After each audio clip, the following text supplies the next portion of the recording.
நாம் பார்க்க வேண்டிய விடயம் பொய்யின் விபரீதத்தை பற்றியாகும்.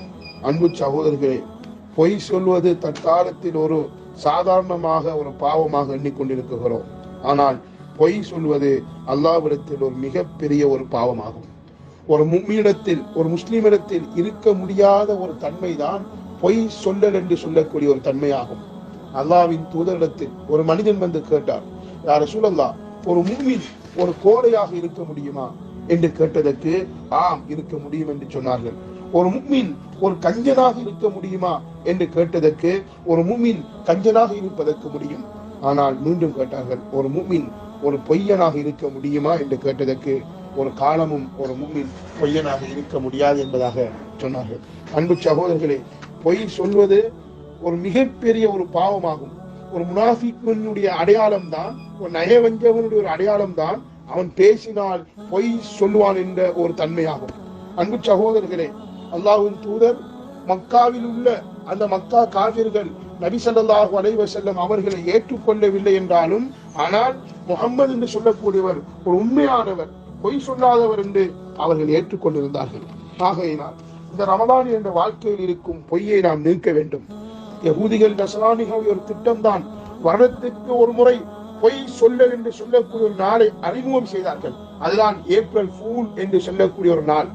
பொய் சொல்லல் தினம் என்பதை உருவாக்கினார்கள். இது யகூதிகளும் நஸ்ரானிகளும் உண்டாக்கிய ஒரு விடயமாகும். ஆனால் முஸ்லிம் சமுதாயமும் இந்த நாளில் பொய் சொல்ல வேண்டும், ஏமாற்ற வேண்டும் என்று பலர்கள் ஏமாற்றியும் பொய் சொல்லியும் விரட்டியும் இருக்கிறார்கள்.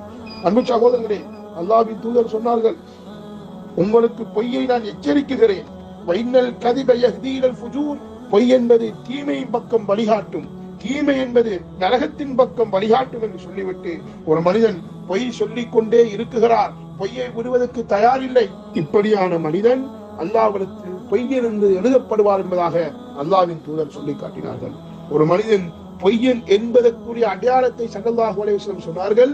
அவன் கேட்டதெல்லாம் அறிவிப்பான், கேட்டதெல்லாம் சொல்லுவான், அதை ஆராயாமல் சொல்லக்கூடியவன் இவன் பொய்யன் என்பதற்குரிய அடையாளம் என்பதாக அல்லாஹ்வின் தூதர் சொல்லி காட்டினார்கள். ஒரு மனிதனை சிரிக்க வைப்பதற்காக வேண்டி ஒரு பொய் சொல்லுகிறான். அன்பு சகோதரர்களே, இந்த தன்மை அதிகமாக முஸ்லிம்களுக்கு மத்தியில் இருந்து கொண்டிருக்கிறது.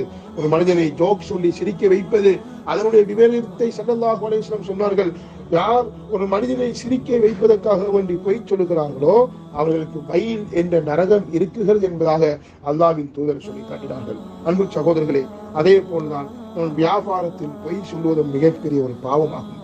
அல்லாஹ்வின் தூதர் சொன்னார்கள், ஸலாஸத்துன் லா யுகல்லிமுஹுமுல்லாஹ் யௌமல் கியாமா வலா யன்துரு இலைஹிம் வலா யுஸக்கீஹிம். அல்லாஹ் தஆலா 3 நபருடன் பேசவும் மாட்டான், பார்க்கவும் மாட்டான், அவர்களை பரிசுத்தப்படுத்தவும் மாட்டான். அது யார் தெரியுமா? அதில் ஒருவர் தான் தன்னுடைய பொருட்களை பொய் சத்தியம் சொல்லி விற்பனை செய்யக்கூடியவன். இந்த 3 தன்மைக்குள் ஆளாகுவான் என்பதாக அல்லாஹ்வின் தூதர் சொல்லி காட்டினார்கள். அன்பு சகோதரர்களே, அல்லாஹ்வின் தூதர் சொன்னார்கள், ஒரு மனிதன் இருக்கிறான், அந்த வியாபாரத்தில் உண்மை இருக்கிறது, அந்த உண்மையின் மூலமாக அல்லாஹ் அந்த வியாபாரத்தில் பரக்கத் செய்கிறான். அதற்கு மாற்றமாக அவன் அந்த பொருட்களில் இருக்கும் குறையை மறைத்து பொய் சொல்லி விற்கிறானா, அல்லாஹ் அந்த பணத்தின் மூலமாக அந்த பரக்கத்தை வெளுத்து விடுவான் என்பதாக அல்லாஹ்வின் தூதர் சொல்லி காட்டினார்கள். அன்பு சகோதரர்களே, மதீனாவின் பஜாரில் ஒரு சஹாபி ஏமாற்றி ஒரு வியாபாரம் செய்ததினால், பொய் சொல்லி வியாபாரம் செய்ததினால் அல்லாஹ்வின் தூதர் சொன்னார்கள், மன் கஷனா ஃபலைஸ மின்னா, யார் ஏமாற்றி பொய் சொல்லி விற்கிறார்களோ அவர்கள் எங்களை சார்ந்தவர்கள் அல்ல என்பதாக அல்லாஹ்வின் தூதர் சொல்லி காட்டினார்கள். அன்பு சகோதரர்களே, பொய் என்பது வாயால் மாத்திரம் சொல்வதல்ல. ஒரு பொய்யான செய்தியை பரப்புகிறோம், எழுதுகிறோம், அல்லது அதை ஷேர் பண்ணுகிறோம், அதை பேஸ்புக்கில் போடுகிறோம், வாட்ஸ்அப்பில் போடுகிறோம், இதுவும் பொய்க்குள் வந்து சேரும் என்பதில் எந்தவித சந்தேகமும் கிடையாது.